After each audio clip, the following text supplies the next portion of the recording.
The Southwest Indian Agricultural Business Promotion and Assistance Program. This is sponsored, webinar sponsored by SWIAA through a rural business development grant that the USDA Department of Rural Development and in conjunction with Apex Technology and the University of Arizona Cooperative Extension, the Tribal Extension Program.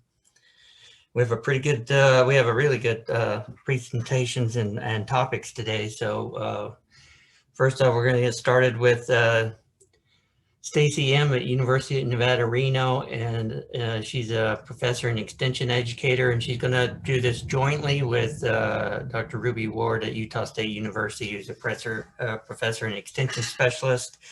And then we will follow shortly there with Ashley Hall, who's an area assistant agent in range management and animal science for Gila and Pinal counties and Cooperative Extension Service. And then finally, at our last speaker, Dr. Mike Crimmins is a professor and extension specialist in the Department of Environmental Science and Cooperative Extension at University of Arizona, and he'll be going over climate updates and what we can expect to see. So with that, I'll turn it over to Staci and Ruby, and we'll learn some more about American Indian land leasing. Because I have to unmute myself. So sorry, guys. I'm going to share again. So now I'm up and talking.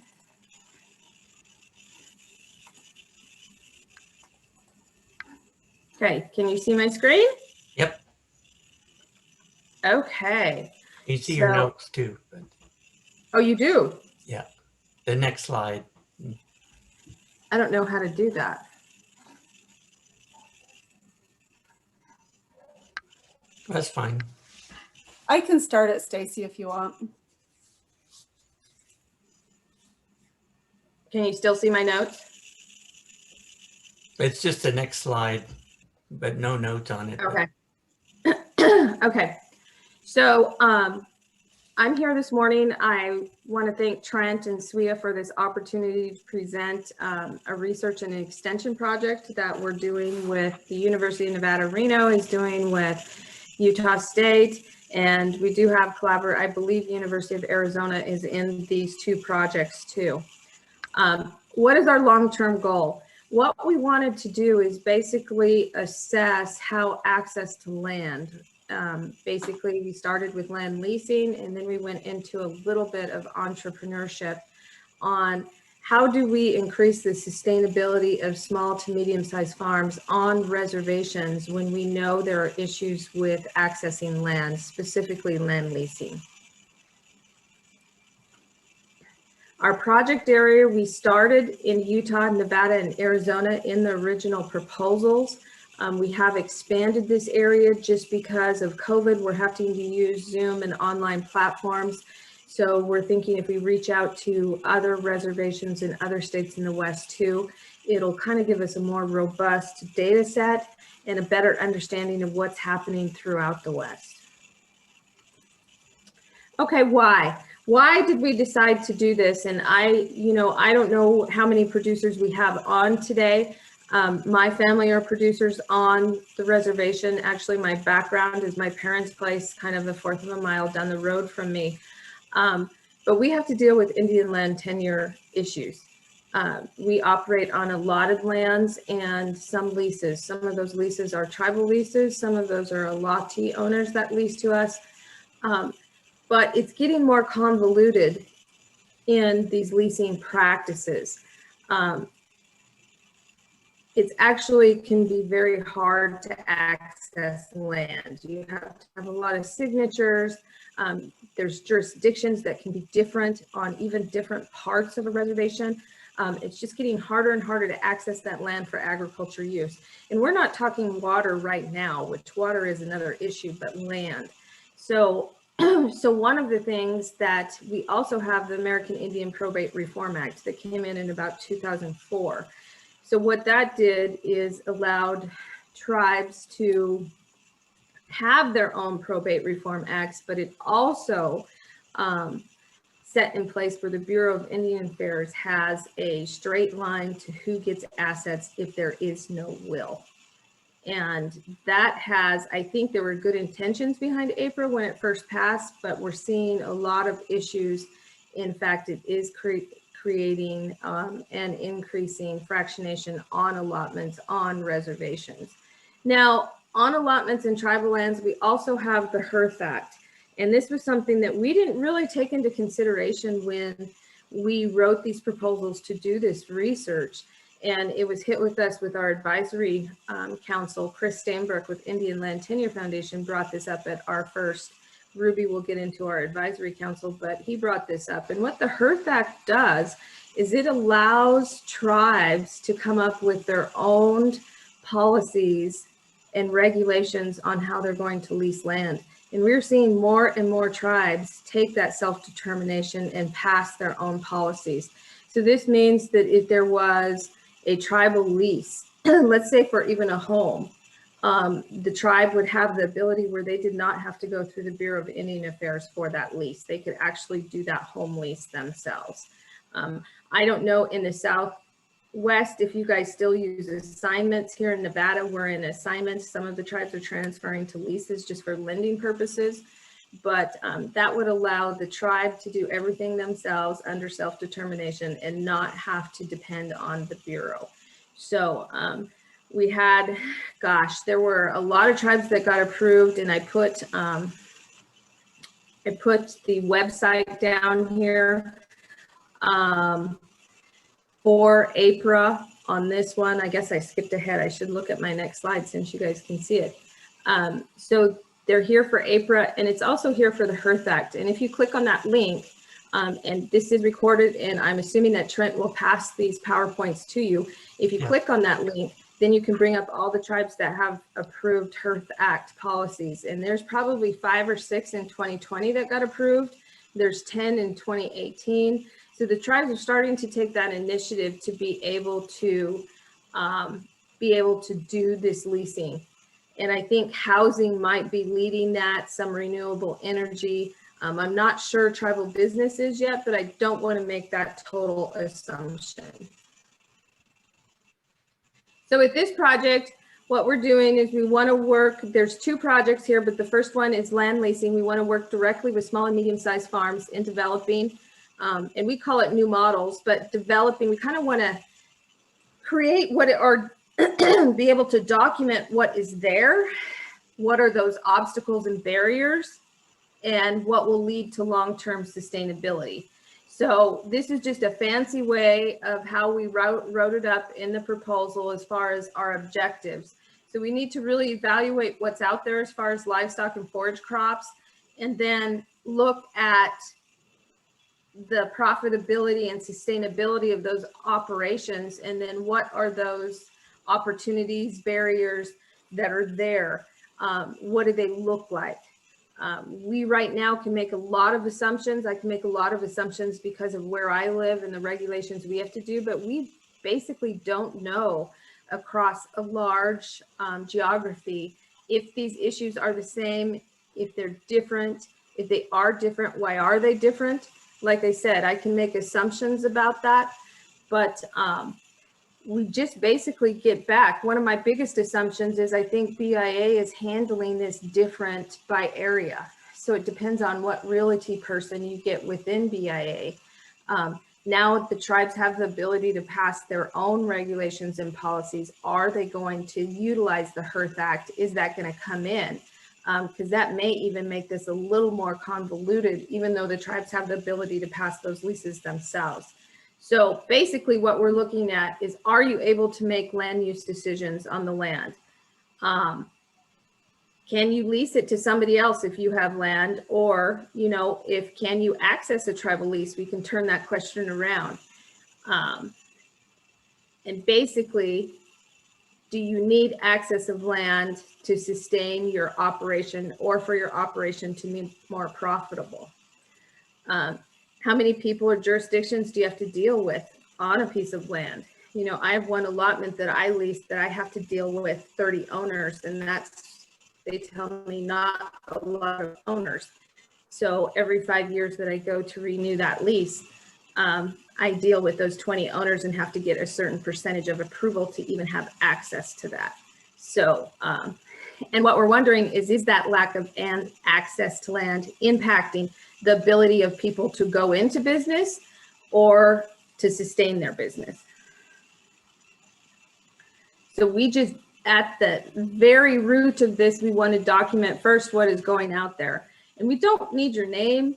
We just need to know what is going on out there, because what we're going to do is identify by location in the state. We don't even have to, you know, we probably will if we have the ability and get a lot of data per reservation. But I think it would, at this point, we just need to know by state, geography of state, hey, we have this going on in this area. And then we can link that back to is that a BIA realty problem by geography? What is just kind of going on there? And we can kind of investigate that. So what we did is we created a tribal advisory board, and I talked a little bit about Chris Stainbrook when we brought up the Hatch Act, because that's something that we hadn't planned on, that is going to make this project, I think, a lot more unique. Evaluate crop budgets. I don't know if you guys have crop budgets out there right now. I'm assuming that you do have some. What does that look like? I think through this process, they can also be updated. You know, I was just talking to my parents last night because I'm seeing inflation here in just small little things like wood. Have you bought any boards for fences lately? I mean, a 2x12 by 20 was $66 at our store here just last week. So we're starting to see that inflation.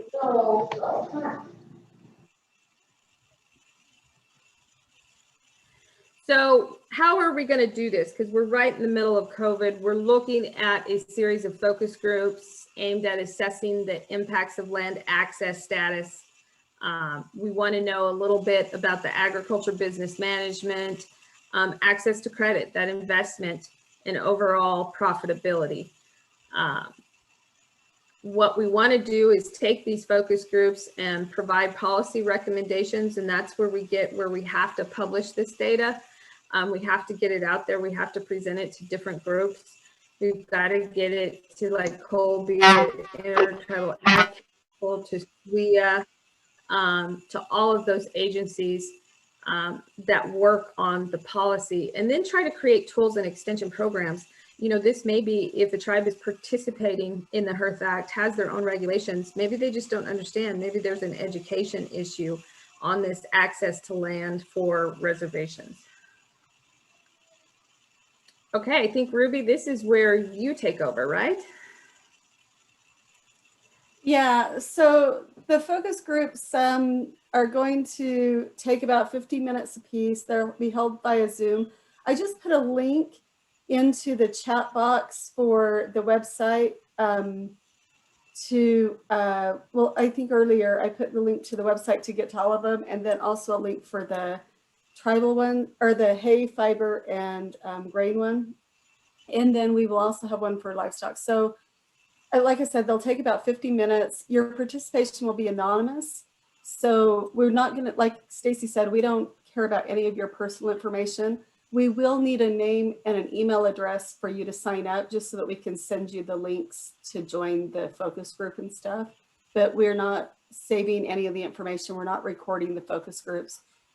Separate workshops will be held for crops, hay, fiber, and grain, and then a different one for livestock. So they're both going to be on February 25th, but hay, fiber, and grain will be at 11 a.m. And then the livestock, and I didn't get it on here, but it'll be at 1:30 p.m. And those are Mountain Standard Times. And then after registering, you'll receive a confirmation email containing the information to join. And so if we go to the next slide. And so here's just a flyer. And so as Staci said, it's American Indian land access, impacts of the farm business success. And that's a mouthful, but it's really looking at those issues that Staci's been talking about. And we just want to have that conversation about the reservation, agriculture land status, and leasing impacts. Again, they're going to be held on February 25th, so not too far away from now. 11 a.m. for hay, fiber, and grain growers, and then 130 for livestock producers. And I'm going to share my screen. So I think, let's see, there we go. So you should be seeing this website now.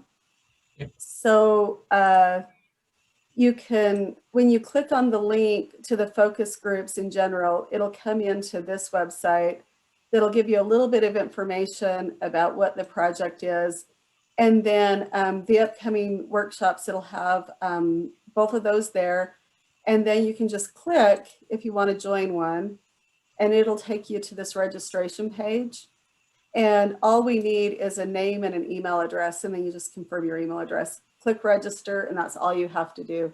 And then we'll send you emails with the links to join the focus group. We'll send you one probably just before that morning and a couple of reminders so you know to plan on it. And then if you want to join the livestock one, from that same website, you can click on here to join the livestock. And I already put the link directly to the registration for the hay, fiber, and grain growers in the chat, and I will go ahead and put the other link in there. So if you are looking at your calendars and this is something that you want to help out with, then go ahead and you can sign up. All right. Well, thanks for the presentation, and I want to open up for a few questions here and see what. I think there was a little bit more, Trent. Oh, sorry. So let's see. Let me. Sorry, I've got to share my screen again. I think, yeah. Go ahead. I forgot I was looking at something, but you guys weren't looking at it. I did put the links that Staci mentioned in the chat box as well to the Hearth Act and the probate, so you can click on those. So this is, I think, let's just go to the next slide. I think we've already talked about this, Stace. So we've got a separate project on to look at entrepreneurship, and so that goal is to increase the rural economic development for tribal communities through rural entrepreneurship. So that's a little bit broader, not just agriculture, but tribal businesses in general and tribal member-owned businesses. And so with that one, we're going to be doing a survey in the next probably month or so. And so we may, you may be seeing that as it comes out, but it's related, but it's looking at different issues, and it's how some of these issues and others affect entrepreneurship and owning businesses on tribes. And then we had advisory committees for both of them, and they've met on December 2nd. So Staci already discussed a little bit of the advisory committee meeting for the leasing grant. And then there's this one. And then I think that that is close to being it, isn't it? Yes. I just wanted to kind of mention that that other project was out there. And so if you see that coming or you have questions, then just giving you a little bit of a heads up on that. And if you have questions, you can also contact Staci or myself.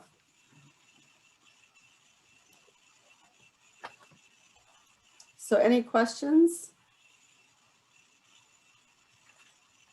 If anybody has questions, you can unmute yourself and ask them. We'll have time for a couple questions here, and then we'll get ready for Ashley Hall and some range management advice. Any questions? I just think the one thing we'd like to add is if there's any questions, or, you know, I don't think our advisory board meetings are closed either. So if you're very interested in these meetings, just let Trent, Ruby, or I know, and then you'd probably be more than welcome to join those discussions. Sometimes they get pretty in-depth and pretty detailed regarding Indian land policy, but if that's something you're interested in, let us know.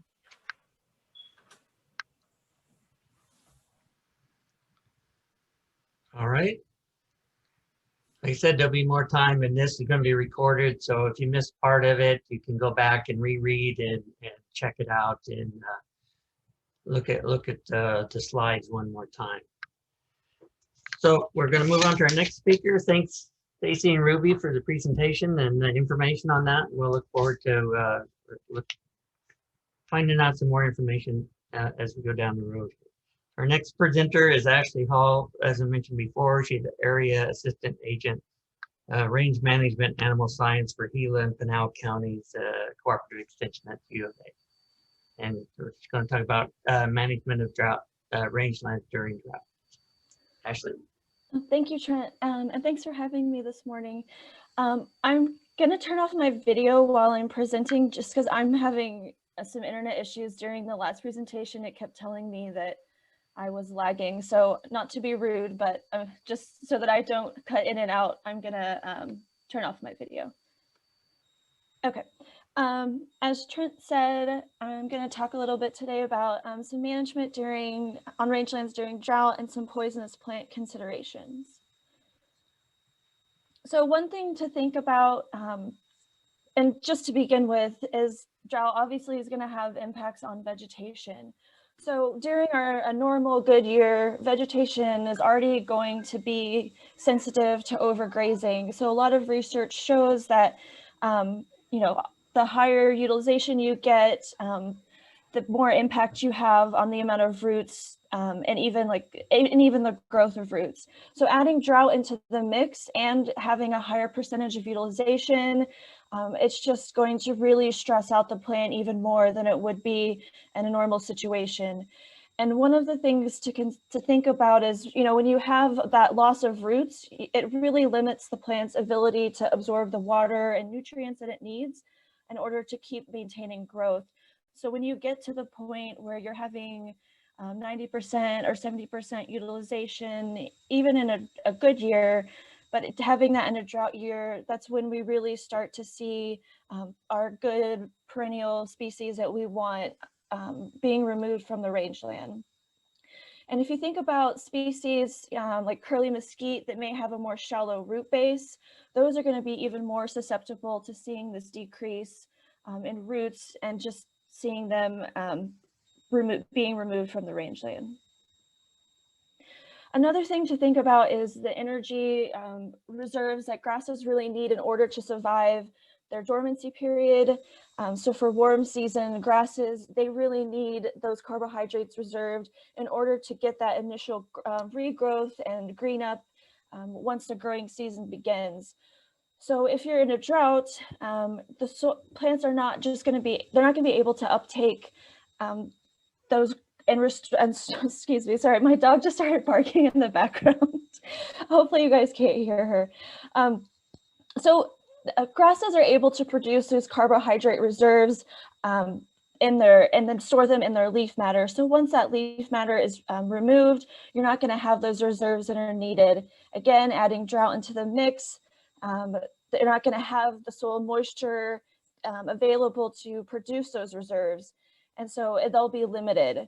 And that's kind of why after a drought, even when we've gotten a lot of rain and we think, okay, we're out of this situation, it's pretty common to notice that plants still aren't responding as quickly as we think they should be. It's because a lot of times during drought, those carbohydrate reserves they need have been, they're not there. There are some studies too that show that unfortunately the impacts during drought years are greater than the positive impacts in wet years. So basically that just means even if we get a good rainstorm after drought, like I was just mentioning, we think we're out of it, we still probably haven't gotten enough rain to put us out of that deficit. So the gains per inch in an average year aren't necessarily the same per inch in a dry year. And so that just keeps us in a cycle of kind of being deficient, especially when this year, you know, we had the drought in 2018, we had a pretty good year in 2019 in some places, but now we're back in a drought in 2020. And unfortunately, even though we really had a good year in that wet October of 2019, that probably wasn't enough to get us out of that deficit. And I'm seeing a lot of that in the counties that I work in when I've been out on the range this fall. And so this kind of just shows that again, with persistent drought, vegetation is just going to be in poor condition, even if we see it greening up quickly. This graph right here is from the Santa Rita Experimental Range, which is south of Tucson. The university has been doing long-term research there for quite some time. And so this just shows the basal cover of vegetation. And you can see kind of around 1995 is when we hit a substantial drought. Based on this other graph in the top right corner, it's showing the standard precipitation index. So the brown is when we're in a drought, the green is when we're kind of above average conditions. And so right around that 1995 time, we saw a pretty significant drought for several years in a row. And so you can see the vegetation, you know, still 2015 has not really recovered. And so again, going back to the vegetation is just not going to be as efficient as we want it to when it's been going through this severe drought. Another thing I like to remind people of is when we do get to positions where we do see a loss of some of our vegetation cover, we tend to see a lot of weed encroachment. Unfortunately, noxious weeds are going to be a lot more efficient than our native vegetation that we want on our rangelands. So when we have some soil loss or even vegetation cover loss, that's going to cause that, you know, those openings in between the plant interspaces, and that really provides an area for those noxious weeds to get in and get established. And so this picture right here, all of that yellow that you see is a non-native that's really taking over in Arizona called globe chamomile. And so this area before did not have any globe chamomile in it. And unfortunately, somehow, either by a vehicle or UTV, or maybe even, you know, a hiker's boot, it got into this area, and it was really able to get established when some of the native species died out during the last drought.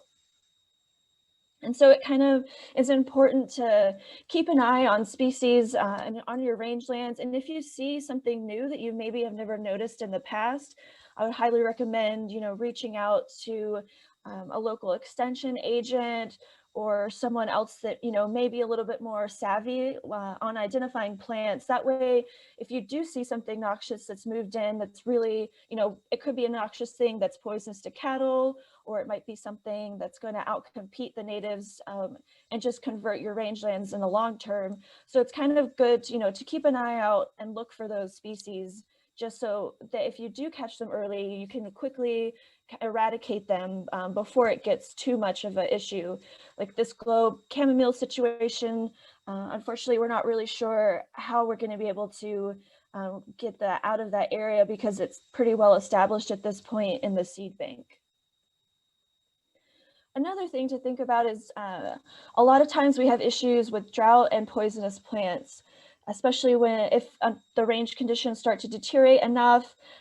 Maybe the only thing that's green or available for cows or even horses or sheep is something that's poisonous. So a lot of times we see grazing broom snakeweed or burrowweed, which are toxic. Normally cows will not even think about grazing this, but sometimes it just gets to the point where that's all there is, it's green. And maybe they take you know, they're gonna eat it, they're hungry, and that's when we start to have losses of cattle.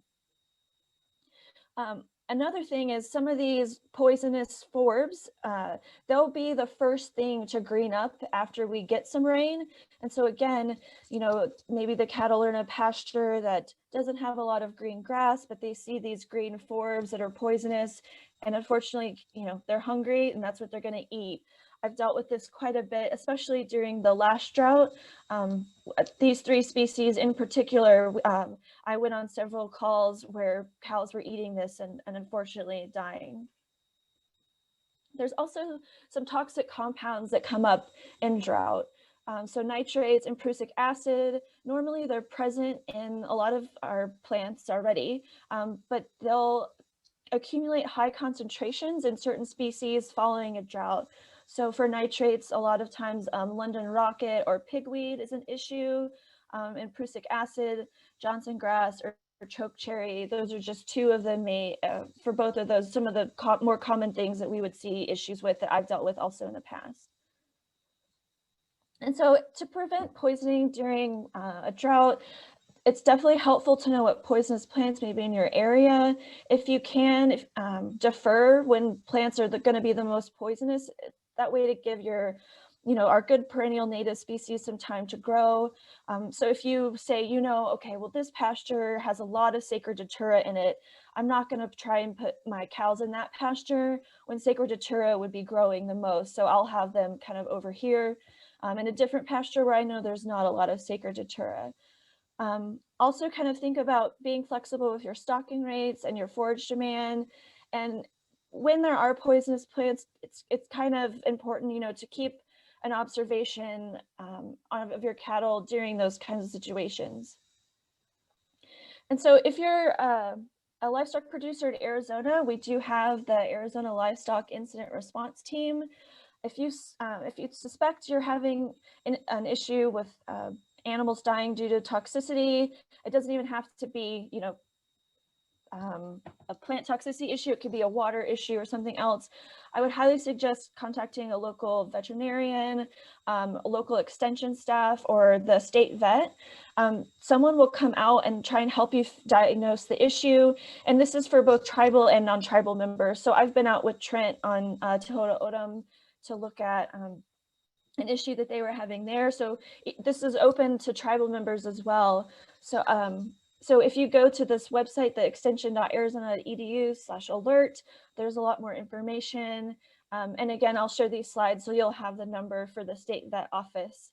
But that's just something that if you're having a large, if say you have like 20 cows die and you really can't figure out what's going on, I would suggest calling or contacting someone so we can help you diagnose the issue before you have, more cattle die.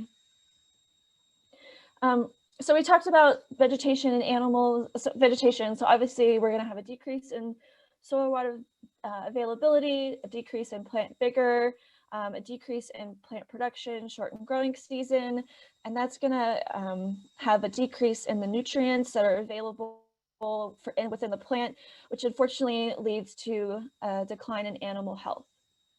So during drought, a lot of times, we're going to see a decrease in body condition because cattle are often having to travel a lot further for their next bite of a plant or water, and that's just causing them to expend more energy when the quality of vegetation is poor. And so the forage is going to be really low in energy and protein and not really able to meet cattle needs. Because the digestibility also decreases with drought and a decrease in energy and protein, cattle are going to need to eat more to maintain their body condition, but there just may not be enough forage. And so this directly impacts overall animal herd health. So you're going to have a decreased pregnancy rate, a longer time to cycle.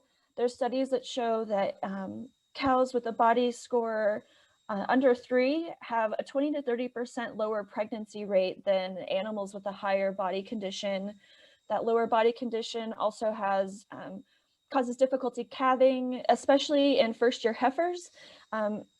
If they have a lower body condition score during their first year, they really have issues with not only calving, but they can have increased abortions and weak calves. Not only is it going to affect your cows and heifers, but also your bulls. So they're going to have decreased libido. If you think about it, they're already, they're struggling to kind of keep up with their needs of energy, just, getting to food and water. But then now they're going to have to expend their energy looking for your cows. So they're really not going to want to get up and service the ladies if they're having to spend most of their time, looking for food. There's also studies that show that lower body condition in bulls decreases the scrotal circumference, and the scrotal circumference is directly related to fertility. So similar to the graph that I showed earlier, the study from Hamilton kind of showed that like forage production, drought also has more impacts on your calves than it will in a positive year of precipitation. And so the wet years doesn't always necessarily translate to greater animal performance.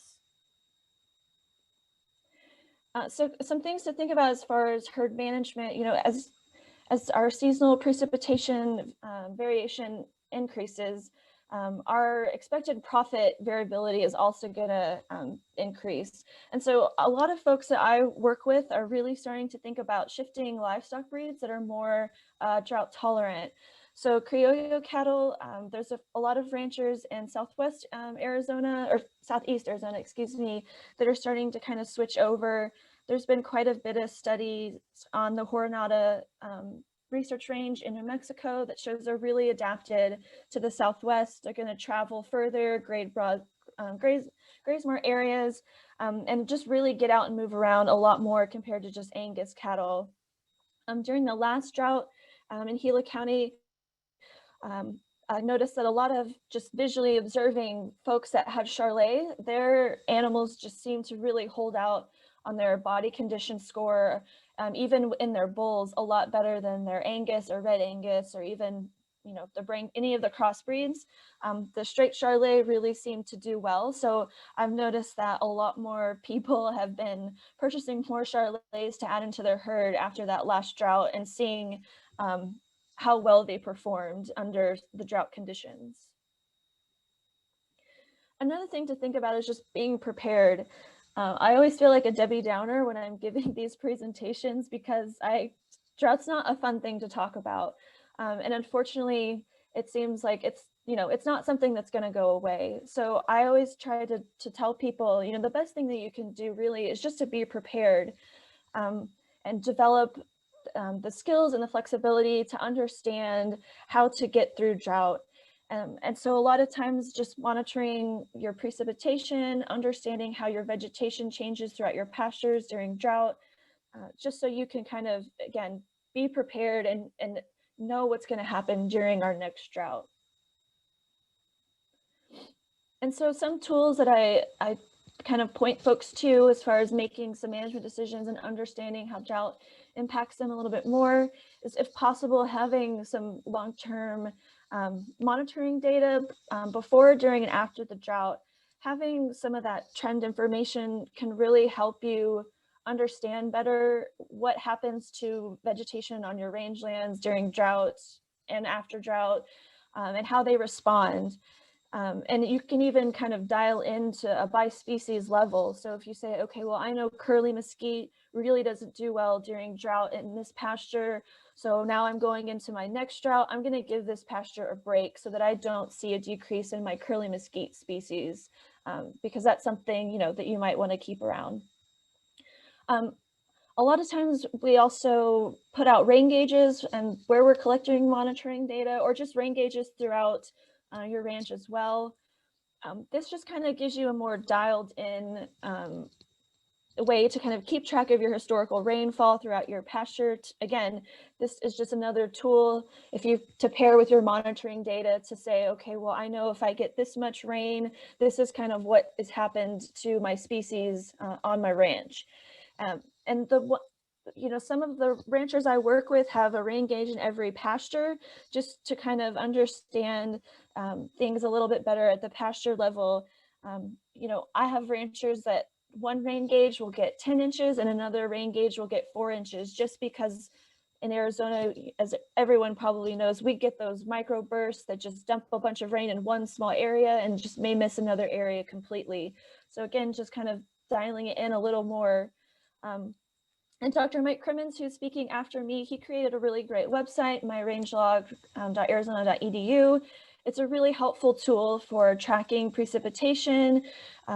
You can put all of your rain gauges in there, and it'll show you where they're at on a map. It kind of compares where you're at historically to other rain or past rainfall levels, and you can enter in, all of your observations of rainfall across your ranch. Another easy thing to do is just have an idea of your production. So just clipping grass being able to weigh it and kind of plug and chug with a stocking rate calculation during drought so that you can keep an eye on what's going on and be flexible with, with moving cattle or having to cull cows if it comes down to that. Drought contingency plans are also a really good option that, again, to just kind of help be prepared. So you can go and start with your best case to your worst case scenario. And then you kind of just have an idea of, okay, well, if I get to, my average case scenario, what am I going to do with my livestock? What am I going to do with my grazing system? What's an emergency, a measure that I might have to take? And then you can kind of decide what indicators you want to use to get to those adaptive management alternatives.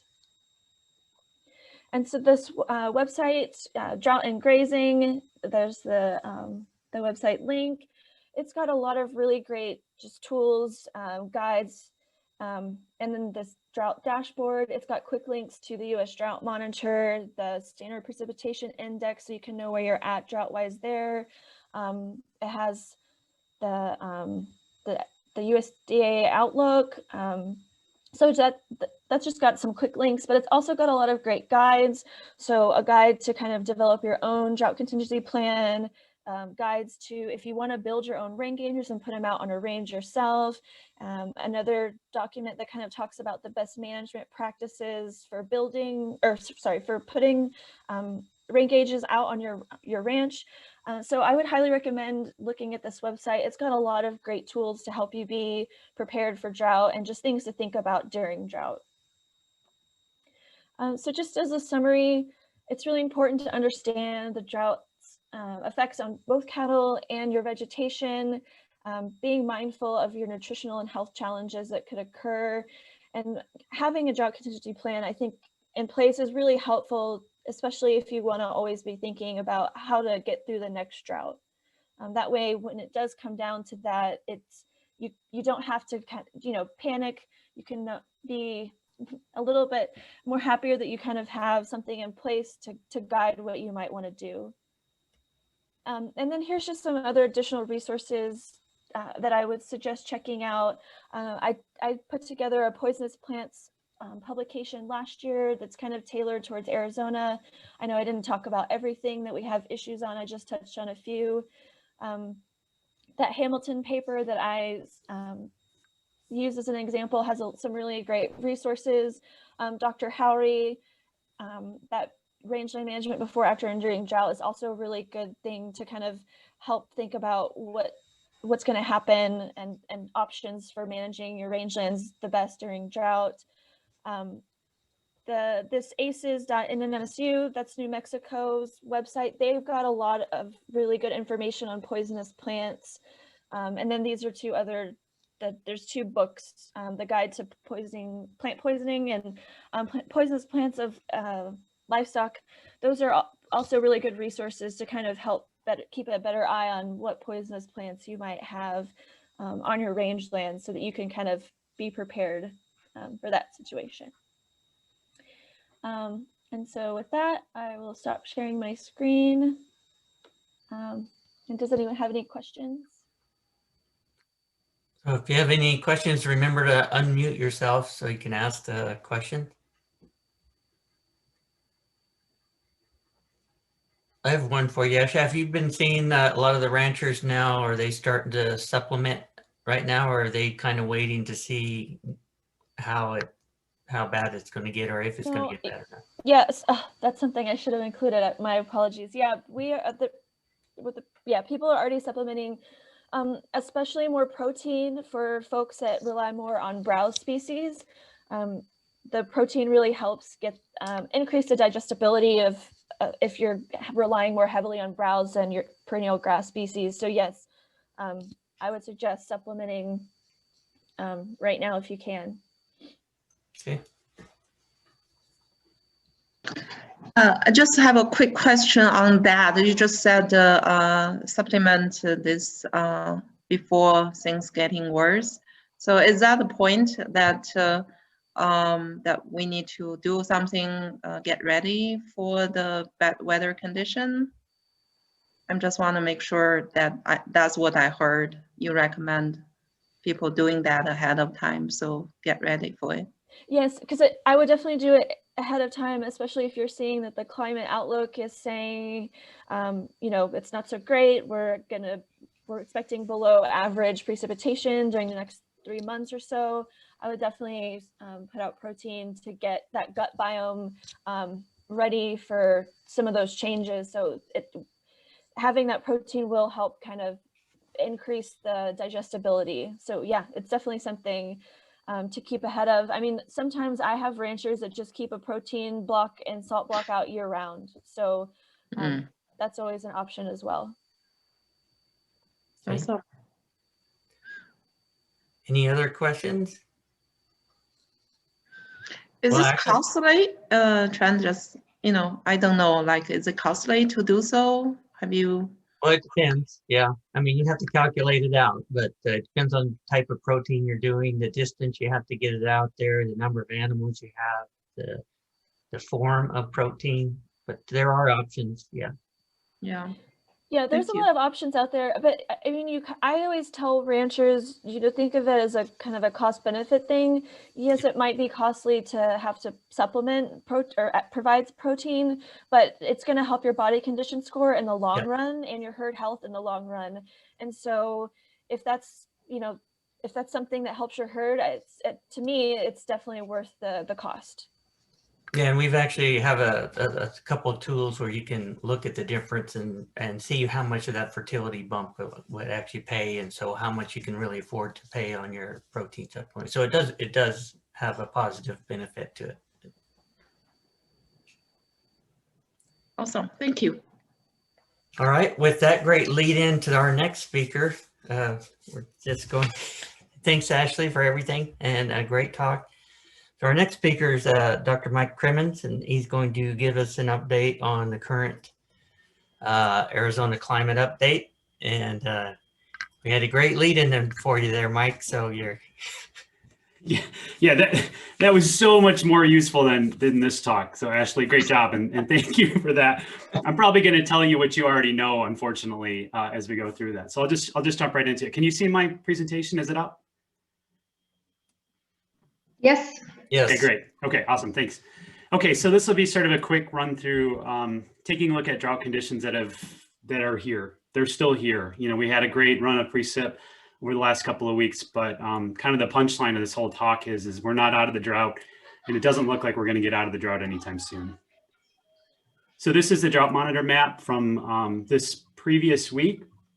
It's developed every week and then released on the Thursday of every week. And so if you've been following the Drought Monitor map, and I'll click through a couple of the more recent ones, actually going back a year to show you the development of this most recent drought conditions, there were some improvements on the Drought Monitor map. There were some parts of the state that actually got some decent snowfall, decent rainfall. I personally was not as enthused about some of the improvements that were made on the map. I think that some are probably too optimistic, and I think we're going to end up seeing us backslide over the next couple of weeks. I'll sort of show you that when we start talking about some of the climate outlooks. So it's hard to remember, but a year ago in that previous fall of 2019, it was actually quite wet in Arizona, except for the Four Corners region. I think Hopi and Navajo have really struggled for many years now, and with summer and winter precipitation. So, but last fall of November 2019 was actually quite wet for the state, for much of the state, especially the southern part of the state and the Southwest. Ran into a pretty good December, a pretty good January, and it wasn't until we started to get further into the spring that the precip stopped. The temperatures went way up in the late spring. And then by June 2nd, we were still in pretty good shape, even though we had dried out and warmed up. It was the failure of the monsoon that really pushed us over the edge across the entire state. So it stacked on top of the longer term drought in the northeast part of the state. And then we've had extreme to exceptional drought conditions develop across the state. So this last summer, we ended up having, for many locations, was the driest in the instrumental record. So the record's going back over 100 years, and the hottest in the instrumental record as well. So those exceptional conditions pushed us to exceptional drought on the Drought Monitor map. So you can see that from June 2nd to October 27th, post-monsoon, just the whole Southwest lights up with extreme to exceptional drought. And then it's gotten even worse because the fall was dry, and then more recently, November and December were also dry. So January has actually been the only significant precip event the Southwest has seen in almost a year. So if we look at the last 12 months, this is actually what the map looks like. This is gridded precipitation data, and the dark red color is the record driest. And so this is an estimate based on records going back to the early 1900s. So in some of those locations, if we look at the February through January period, and so this is actually lumping in what has happened in January with our wet conditions. So any of the areas that actually are looking sort of average to slightly above average, and it's only the Southwest part of the state has seen the below average precipitation. So those dark red areas are the record driest, and then the kind of orange areas are in the bottom 10th percentile. So very rare conditions. So most of the state is still sort of suffering. It's only the Southwest part of the state, which is really strangely for 2 winters in a row has had wet conditions, and it's a very dry location. So it's not that hard to get above average precip when you don't get much to begin with. And if we look at temperatures from wall to wall, we're in the much above normal conditions for the last 12 months. So that'd be the February through January period. Some kind of little locations there that it's still record warmest, but part of this is that we ended up having reasonably cool conditions last winter, a record warm spring and summer, and then more recently temperatures have actually moderated just a little bit. So that's sort of counterbalanced the record hot conditions in the summer, but overall it's definitely above average in the last 12 months. And I don't want us to forget about the monsoon, because it's exactly what Ashley said, is that we end up having these really distinct periods where we need the precipitation. And even if you get the precipitation later on, it doesn't necessarily solve the drought situation. And so I can't impress upon everybody, and it's everybody who lives here knows how bad it was. But when I talk to people outside the region, it's really, I have trouble communicating on how poorly the monsoon went. It was the record driest ever in instrumental record, but the pattern of precip across the Southwest really, the southeast part of the state suffered, and the northwest and northeast parts of the state suffered. Everybody really suffered from it. And so these maps show you where the precipitation fell. Some locations like Santa Cruz County, they were still below average, eked out some precipitation. Some storms kind of came across the border region, but overall, no locations did very well. And the far western part of the state saw 0 precipitation, which is, again, dry locations, but unusual to see nothing in entire monsoon season. And this graph, this graph, whenever you see brown on any sort of weather or climate chart, it's bad. So that's when you see a lot of brown, it's really bad. And so this is through the whole monsoon season, the percentage of Arizona and New Mexico that are below average. And so it was only this brief period where we started to claw back some near average conditions late in July, when we had a little bit of a run of activity, but that quickly fell back and we went back into dry conditions. Okay, so then let's kind of bring it more closely so we can look at what's happened over the last couple of months. So if I backed this map up to say October, November, December, it was bad. It was record dry again and record warm. It's only when I group in November, December, and the January, we'll take a look at this. January was near average for some locations because of that wet week that much of the state saw. And some locations, again, that are normally dry were actually quite wet. So you get this kind of modeled kind of pattern across the Southwest, where you have some locations still didn't quite get much out of those events. Most locations are still below normal. Some locations kind of squeaked in near average. And then temperatures, not quite as, still above average, especially in November, and parts of periods of December were above average. But January, again, the temperatures moderated a little bit. So it's gotten a little bit cooler, a little bit wetter more recently, but I think we're going to be back on our way up when we look forward here. And then if you're thinking about growing degree days and crop development, these are a couple of maps I got off the Climate Mapper toolbox, the Climate Toolbox. And If we look at the beginning of November and you're thinking about a base 40-degree growing degree day, the warm conditions in November and December has pushed things a little bit. And then if you go back to October 1st, October was very, very warm. And if there was any growing degree day accumulation that's important for anything you're watching there, there was a big push then. And so we're kind of way above normal there. But if we kind of zoom in on January, and crop development and growing degree days from then have actually kind of fell back to near average because it's been a little bit cooler. Okay, and just sort of the pattern of precipitation when I track some of the climate stations across the Southwest. This is since October 1st. And so that black line with the brown underneath it is the normal accumulation of precipitation. And these little blue bars down here are just when the precip events occurred and they're accumulating forward. So it's basically just showing us when did we have some precip events in Flagstaff in particular. So there was a little burst of activity in early November, and some very small events in December. And then that more recent period has been a pretty good push for the Flagstaff area. Got several inches of precip, but through the end of January, it's still about an inch below average, right? So even with that January precipitation, we're still sort of not quite caught up in Flagstaff. And Flagstaff was one of the wettest parts of the state. So this is kind of indicative of even the wet locations are not catching up fast enough to meet some of the longer term historical climatologies here. And then if we just jump down to Tucson, we can see how much worse it is here. Again, that one event in November, one event in December, the run of days in January, late part of January, but still, so Tucson has just about a little over 1.1 inch is a precip since October 1st total. And by this time, we should be quite a bit more. We should be up around 2.5, 3 inches total right now. So we're about half of what we'd expect. And in the cool season period, we're about halfway done. So, and we're getting into the more drier months. So the chances of us catching up at this point are pretty remote. Just to look at the last 90 days, and I wanted to make sure I got this in to see what the precip pattern looked like with that wet period.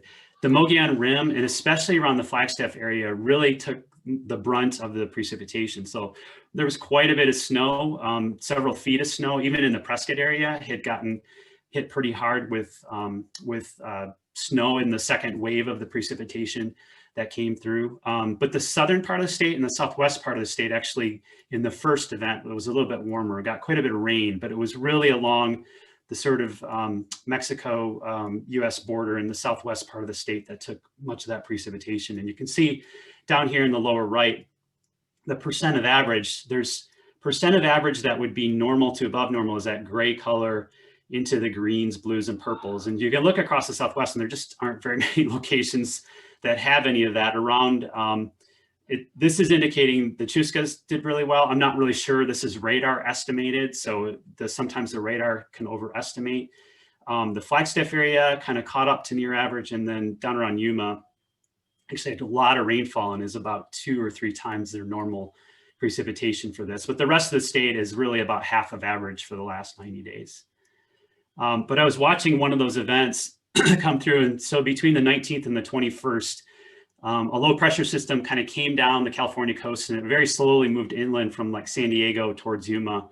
And it was just cycling moisture out of the Pacific, up the Gulf of California and out of the East Pacific. And it just rained and rained and rained. And so there were some radar estimates just south of Yuma that had about 6 inches of rain in the winter time in this location in northern Sonora, which is just amazing. And there were reports out of Yuma of 2 to 3 inches in that period too. Again, remember, this is like the driest place in most of North America, and it just got hammered. And then in between, so Tohono didn't see a lot. And then I was waiting in Tucson for the rain to show up and it never did. And then it did rain off to the southeast of us. So parts of southeast Arizona did really well in that event. And so the second event came through and produced much of that snowfall. Okay, so let's look forward here. Okay, so the excuse me, this text should be over to the right here, but this is the top is the and the bottom here. This is the 8 to 14 day forecast. So this is valid February 11th through the 17th. So this is looking out a couple of weeks, and this is a forecast issued by the Climate Prediction Center. So it's like the weather forecast you'll hear on the news, but it's even further out. So the forecasts that you hear from the Weather Service and you hear on the news are about 7 days. And then they make forecasts with these models another week out. So this is kind of the nearest term on the climate outlook type products that are out there. And so this is indicating that when we look at mid to late February, much of the country is going to get plunged into the polar vortex, and it's going to get very cold. We are in the Southwest, and so the expectation is that we aren't going to quite get into that cold air, and we're actually going to be near average to slightly above average in this particular outlook here. So that cold air is going to dive to the east. We'll still be left in that kind of typical warm air of the Southwest. And then if we look down at the lower right, this is the precipitation outlook. And you can see that B, and again, I told you brown colors on climate maps are never good. So there it is again, that's that below average precipitation outlook. So the expectation is for that 2-week period, the 8 to 14 day period, that we would see below average precipitation relative to what we would expect this time of year. So this is, again, that La Nina conditions are still hanging on and impacting our weather. Okay. Excuse me. Okay, so then this is the week 3-4 forecast. So this is another product that comes out of the Climate Prediction Center. And this is a really hard forecast to do because it's in the weather timescale, but it's way out. And the models just they have a real tough time of sort of syncing up with exactly what they think is going to go, because the models kind of go off in other directions. But the analysts will kind of look at these models and then really try to see if there's some signal that you can drag out of the climate models out at this time scale. And what they're seeing is that the La Nina pattern that has been definitely impacting us since the early fall, definitely through November and December, relented just a little bit to let the rainfall come in the last week of January, is going to come back in and probably dominate our weather pattern. And this is a very classic, this particular maps here.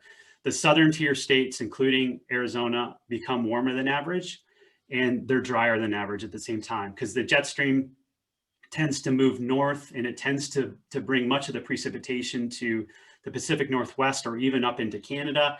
And then the cold air dives to the south, to the east of us through the upper Midwest. And so this is sort of a classic La Nina pattern that sets up again and reinforces itself later this month in early March. And then we are seeing La Nina starting to wane. And this is really typical when the La Ninas develop. They'll kind of come in the late spring, kind of peak in the late summer, persist through the next winter, and then decrease in the spring. And so it's kind of on track to do that. The problem is that La Nina conditions, once they start to impact the atmosphere continues to act like it's La Nina even after La Nina goes away. And so it takes several months for the atmosphere to calm back down after a La Nina event declines. So we'll probably be back to neutral conditions in the Pacific by the late spring, but the atmosphere will still continue to think it's La Nina for several months afterwards. And given that, the forecast coming out, this is the February, March, April. So this is the closest up forecast, the shortest lead, is indicating very La Nina-like patterns, warm across the southern tier states again, as you can see in that upper plot there. Again, that below average is a bullseye right on Arizona. And this is what we'd expect to see with the storm track pushing north in these particular La Nina type periods will leave us with drier than average conditions. These are all the outlooks: March, April, May, June, July, all the way through August, September, and October. There's red everywhere on the map. That's an indication that all periods are expecting to see above average temperatures. This is the climate change signal showing up right in your seasonal forecasts. It's trend. It's a good bet that these periods will be above average. In addition to La Nina making it drier, drier conditions are typically warmer in the Southwest. The precip forecasts are pretty similar, because in the near term, this is that La Nina signal again. There's below average conditions, March, April, May, June, with a bullseye right around the Southwest again. By May, June, July, you start to see that below average forecast back off. Equal chances forecast means it's a shrug. There's no indication if it'll be wetter or drier than average. And then you can see as we get into the monsoon season, there's a big EC over that. That's another equal chances forecast. There's no indication that the monsoon will be drier than average, which is good, or wetter than average. So it doesn't give us much indication or expectation either way. So at this point, it's a shrug. It's a kind of a roll of the dice. We're not sure. La Nina winters historically, not all the time, but sometimes can help enhance the onset of the monsoon. So that's one thing we're going to be paying attention to later in the spring, is that if these La Nina conditions continue, is that going to help us get the monsoon sort of in here at least on time, maybe early, and then have a robust start, completely unlike we saw last year. So hopefully the bar was so low, I think we can do better than last summer. And then if anybody's been paying attention to water across the Southwest, the good news just keeps on coming in. This is the snowpack situation across the Southwest. Red on this map is bad. So there's no brown, but it's red on this map is bad, and orange. So these are snow-tell percent of median. So anything that's on that sort of red color is going to be below the long-term median. Really interesting pattern across the Southwest. So the San Juans got a little bit of snow on this last one, and they're kind of coming in close to average for this time of year. The parts of the Mogollon, especially around Flagstaff, did well, caught up to median. But parts of the eastern Mogollon really missed that storm, and this snowpack is really horrible in parts of eastern Arizona. So it was actually really strange how localized the snow that came in. So there's only a couple locations in all of the Southwest that are kind of even close to median. And I expect now that the warm conditions will start to melt the snow, and we'll probably lose a lot of it pretty quickly. But the streamflow forecasts are continuing to start to come in now. It's a bit early. The snowpack could get better in the upper basin, but I'm not super optimistic with the forecasts that we've seen. The percent, the streamflow outlook, this was on January 1st, was 53% of normal.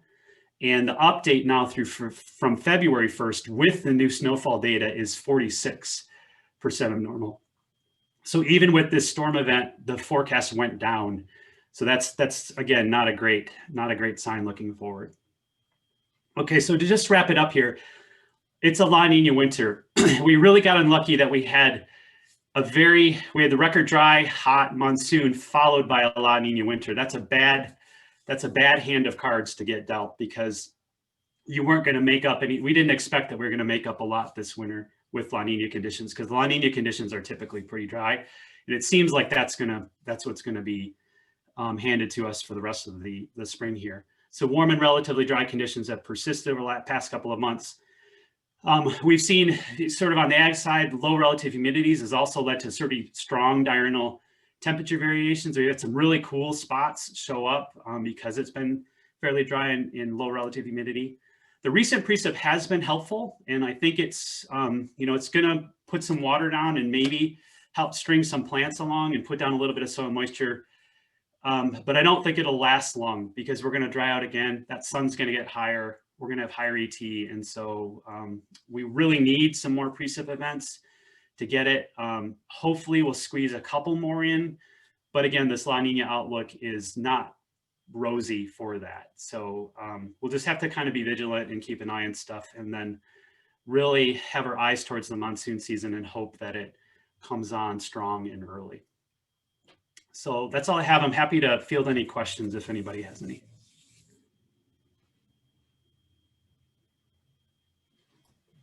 All right. If you have a question, go ahead and just unmute yourself and I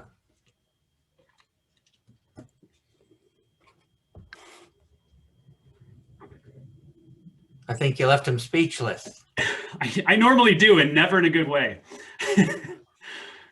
That's usually my presentations, that. Economics and climate are the same beast. Well, Yeah, it's somewhat, feels like there's not much we can do about it. So is there anything that you, not trying to put you on the spot, but is anything you would suggest that farmers and ranchers could do to prepare for it? I know it's a hard question to answer. If we would know the answer, we probably will be already doing it. So. Yeah, and I think it, it goes back to like what Ashley was saying is that, she had I think a lot of really great suggestions that were contingent upon if the outlook looked like it was going to be dry, then maybe do these things. And I'm, kind of here to tell you, I don't think it's going to get a lot better, coming up for the next couple of months. Yeah. Okay. I think one thing that I suggest, Trent, is just remember to keep records of some of your stuff so that you have the information for some of the USDA programs if they come out for drought. It's a great idea. Or maybe consider some kind of regional solution, instead of working just as a one farm or one operation, maybe work with a state and, the county level, and maybe there's some regional solution to kind of do some project, help out with some of the stuff, I don't have a specific, but I'm just theoretically thinking if we work together with more people and a bigger group and collectively may be able to do something. Yeah. So that's what one of the things we want to try to accomplish with this webinar is talking about in particular on some of the tribal leasing. These may be looking at these options, what's going on there, are there issues? So the two projects that we talked about up front that Staci and Ruby went over is a way, if you need more land or something, access to more land to spread your animals out or something, but there's issues with different types of leasing. So, and we need to know about that. And then with Ashley talking about the impacts on the range and the livestock and being prepared for that and having a drought contingency plan is really important to do that. And always monitoring and watching where you're at with that, especially we're getting into these, because you may have to go back to the kind of flex herd concept, right? Or a community and moving these animals around a lot more.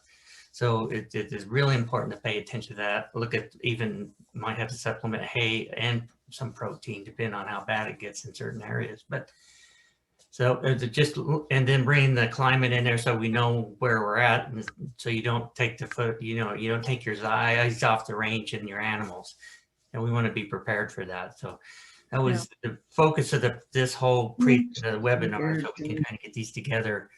And I think as Ruby pointed out too, is if you're not signed up for some of these drought contingency programs, you really should look into it and go down to your FSA office and make sure you're locked in on some of those, or if your tribe is locked into some of those programs, because it looks like that's going to be a certain point of relief that you're going to get on some of these things. And that's what they're designed to do. It's not going to fix everything, but it certainly beats nothing is what Now, I have one question, and this goes more towards drinking water. Do you think most of your drinking water wells will be okay this summer as you're going through with that groundwater? Or are there going to be some issues? Well, you guys are muted. But I know there was some issues on some of the wells up on the Hopi and Navajo in the 2018 drought.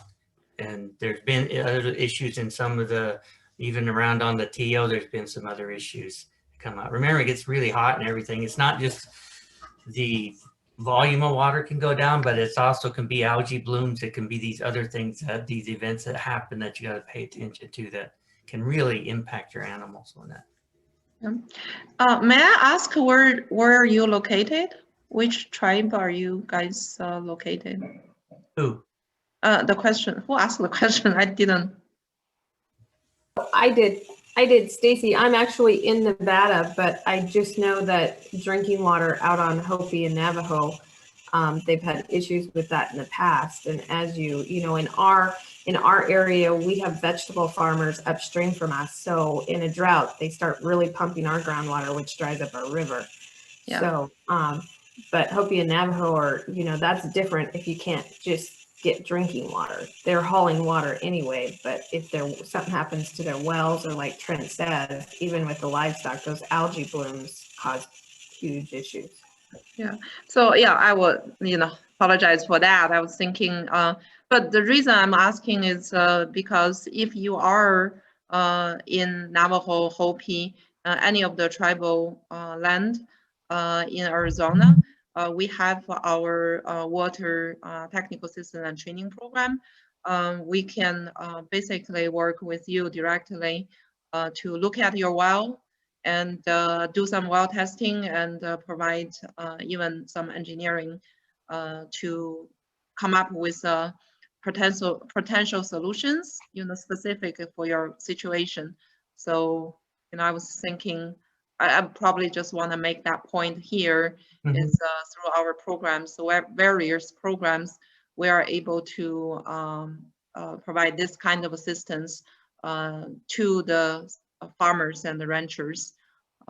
Just reach out to us, and Trent, you have, reach out to Trent, and then he can refer you to our group. So Yeah, so Jing's with Apex Technology, and they're one of the sponsors of this this webinar collaboration with us, and we've worked on other projects with the solar water treatment plant, for on wells and stuff, as well as solar pumps too, with Ed Franklin and others. So this is Selwyn Skekopio from Hopi. I have a question regarding the woman that just spoke regarding wells and that kind of technical assistance that they might provide. We have a couple of windmills on our range where we have cattle. We suspect one of them that may have collapsed. Is there any kind of assistance that you might be able to offer us, to maybe send a camera down to see what kind of condition, or is that something you would be able to assist us with? I would say yes, because that is exactly what I referred to earlier. And we will work with specific the owners of the well, and sometimes it's tribal government, depends on like who owns the well. Are you guys the owner of the well, or the village? It would be the Hopi tribe would be the owner. Hopi tribe. Yeah. Yes. So do you wanna reach out to us? How about I put my my email and phone number to the chat box, so I can send to everybody. That is my email and the phone number. So reach out to me directly, then we can talk offline. We are capable to send like the contractor to do the camera and the CCTV and in your well, and figure out what's potentially the solution might be. So yes, the answer is yes, and that's a long answer to your to your question. But we will have to do more work to figure out what's the best way to help you guys. Matter of fact, we have a water box. I don't know, it's a water treatment, solar powered water treatment system, filtration system in one of the Hopi villages. Yeah. I'm not sure if you have heard of that. However, we have been working with the Hopi tribe. It's come from Mark Sorensen. Okay. The Stars. The Star School, they were brought. Oh, that's our village. Yeah, that's the village where we live at here. Okay, yeah, they brought the water bus out for a while until they get the box going here. Yeah. Great. Awesome. Great. So, thank you. Yeah, let me just share my my email and phone number. Thank you. Sure. Okay, well, really appreciate the good discussion and all the presentations. And this is just one in a series of them we're going to be doing. I think the next one's in April, and then there'll be another one in May with the varying topics that we're going to be covering. We have some NRCS from the Tohono O'odham Nation is going to be talking about some stuff, and we're going to do some more business things because it's always important, records, and looking at financial and business operation. We're also going to possibly looking at some on developing co-op or your cattle associations looking to turn into, you know, nonprofits or co-ops that we're going to have some. I'm trying to find the legal advice on that. I have some emails out to a couple of folks I know that do that kind of stuff. So that's going to be down the road on some of the topics we're going to be talking about. And then certainly, if you know folks that would help out with that leasing study and what we're trying to do on there, again, we don't need their names or anything, but we do need this. We're trying to see what the issues are out there so we can try to get them fixed and bring them to light, both at the higher level in DC and a few others. And I think with the new administration coming in and some of the signals we're getting, it looks like we might have a shot at addressing some of these issues a little better than we have in the past. So anyway, if there's no more questions, any other issues? I have a quick announcement that I'd like to make. So information on the upcoming webinars in April and May should be available on the SWIAA website. And also you'll be receiving information about it through the extension newsletter and from us at Apex Supply Technology. I also wanted to make everybody aware that through this program, we're also able to offer assistance to businesses, tribal businesses, native owned and operated businesses. And that can be anything from help with accounting services to help doing incorporation documents. Really, if you are interested in starting a business, if you know anybody that is interested in starting a business or is an emerging business owner that has some kind of technical questions, we're able to help with a lot of that information. And you can use the same email address that Jing provided. I'll also put my contact information in the chat. And we're really looking to help as many native-owned businesses as possible. And you can find out more about that as well at our website, which is aatechsolar.com. So thank you. So, and we will, if you're interested, we will be sending out the recordings, links to the recordings anyway, so you'll be able to share that if you want. And